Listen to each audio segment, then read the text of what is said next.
નમસ્કાર વાલા પેન્શનર મિત્રો, આપ સૌનું હાર્દિક સ્વાગત છે આપણી પોતાની ચેનલ પેન્શન ગુજરાત પર। મિત્રો, આપણે આજે એક એવા વિષય પર વિગતવાર ચર્ચા કરવા જઈ રહ્યા છીએ જે દરેક પેન્શનર માટે ખૂબ જ અગત્યનું અને ખૂબ જ મહત્ત્વનું છે। એ છે પીપીઓના નિયમોમાં મોટો બદલાવ। મિત્રો, પીપીઓને આપણે પેન્શન પેમેન્ટ ઓર્ડર તરીકે ઓળખીએ છીએ। તો તાજેતરમાં પીપીઓ સંબંધિત કેટલાક નવા નિયમો જાહેર થયા છે અને મિત્રો, આ બદલાવને લીધે ઘણા પેન્શનરોના મનમાં એક ગૂંચવણ ભરાઈ છે અને મોટા પ્રશ્નો ઉદ્ભવ થયા છે।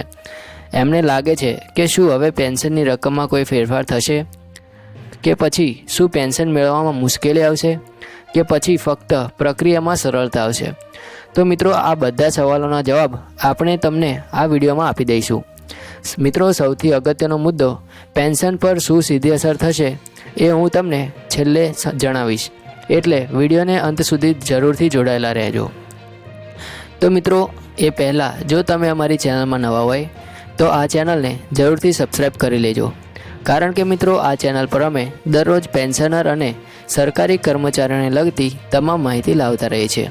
તો ચાલો મિત્રો, આપણે વધુ વાર ન કરતાં માહિતી તરફ જઈએ। તો સૌપ્રથમ આપણે સમજીએ મૂળભૂત પીપીઓ વિશે। તો પીપીઓ એટલે કે પેન્શન પેમેન્ટ ઓર્ડર।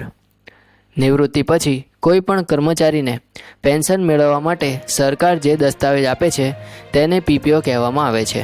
આ દસ્તાવેજ ખૂબ જ અગત્યનો હોય છે, કારણ કે તેમાં પેન્શનરનું નામ, જન્મ તારીખ, સેવાના વર્ષો, નિવૃત્તિ સમયે મળેલો છેલ્લો પગાર, પેન્શન કેટલું મળવાનું છે તેની ગણતરી, કઈ બેંકમાં પેન્શન જમા થવાનું છે, આ બધી જ માહિતી પીપીઓમાં હોય છે। મિત્રો, સરળ ભાષામાં કહીએ તો પીપીઓ વગર પેન્શન એવું જ છે જેમ કે આપણું કોઈ બેંકમાં ખાતું હોય પણ આપણી પાસે પાસબુક ન હોય અથવા તો એટીએમ ન હોય, તેવી જ રીતે પીપીઓ એ પેન્શન મેળવવા માટેની ચાવી કહી શકાય આપણે। તો મિત્રો, જૂના પીપીઓના નિયમો અને સમસ્યાઓની વાત કરીએ તો નિવૃત્તિ પછી તમારો વિભાગ પીપીઓ તૈયાર કરતો હતું, ત્યારબાદ એ સીપીએઓ એટલે કે સેન્ટ્રલ પેન્શન અકાઉન્ટિંગ ઓફિસ કે રાજ્યની પેન્શન કચેરીમાં મોકલાતું હતું। ત્યાં ચકાસણી પછી પીપીઓ બેંક સુધી પહોંચતું। આ સમગ્ર પ્રક્રિયા ખૂબ જ લાંબી હતી, જેમાં પીપીઓ બહાર પાડવામાં ક્યારેક 6 મહિના કે 1 વર્ષ લાગતો હતો। પીપીઓ ખોવાઈ જાય તો નવું પીપીઓ મેળવવું ખૂબ જ મુશ્કેલી કામ હતું। મિત્રો, નાની ભૂલને કારણે પણ પેન્શન અટકી જતું હતું અને પેન્શનરોને કચેરીઓના ચક્કર મારવા પડતા હતા અને ઘણા પેન્શનરો માટે આ પ્રક્રિયા તણાવપૂર્ણ બની જતી। કેટલાક તો પોતાના પીપીઓ માટે વર્ષો સુધી રાહ જોતા રહ્યા હતા, એટલે પેન્શન મળવાનું એ એક લડાઈ સમાન બનતું હતું। મિત્રો, હવે પીપીઓના નવા નિયમો અને શું બદલાયું છે તેની વાત કરીએ તો સરકારે પીપીઓની સંપૂર્ણ પ્રક્રિયાને ડિજિટલ બનાવી દીધી છે। હવે પીપીઓ કાગળ પર નહીં પણ ઈ પેન્શન ઓર્ડર એટલે કે ઈ પીપીઓ તૈયાર કરવામાં આવશે। આ બદલાથી શું થશે તેની વાત કરીએ તો મિત્રો, પીપીઓ સીધો ઓનલાઈન બેંક સુધી પહોંચશે। પીપીઓ ડિજિટલ લોકરમાં સંગ્રહિત એટલે કે સાચવવામાં આવશે।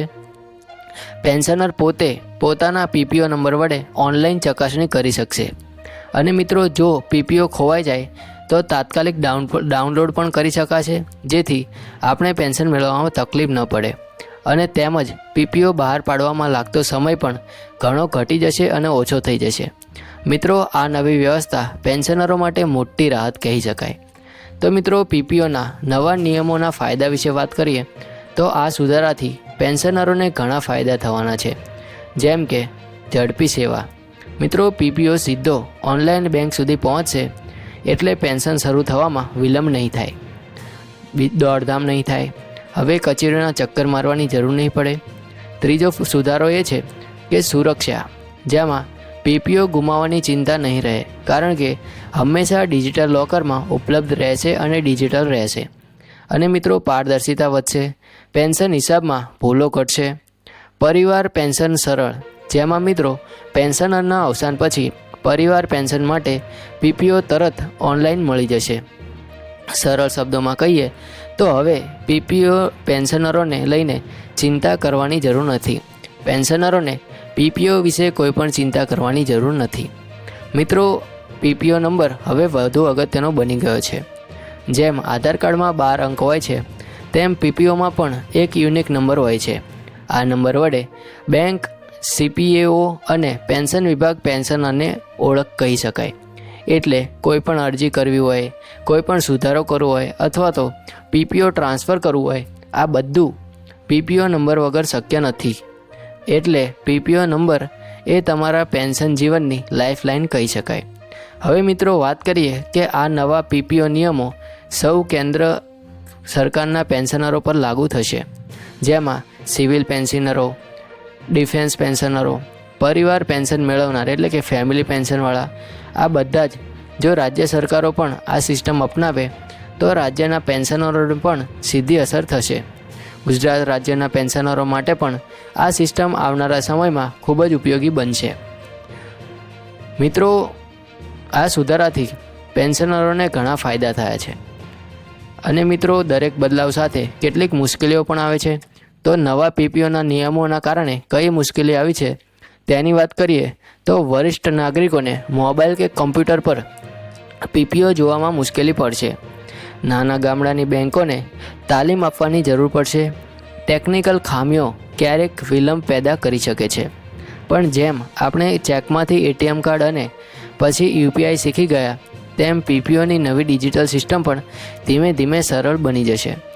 મિત્રો, હવે મુખ્ય પ્રશ્ન એ છે કે પેન્શનરો પર શું અસર પડશે. તો હવે એ મહત્ત્વનો સવાલ કે પીપીઓના નવા નિયમો બદલાયા પછી તમારા પેન્શન પર શું અસર પડશે.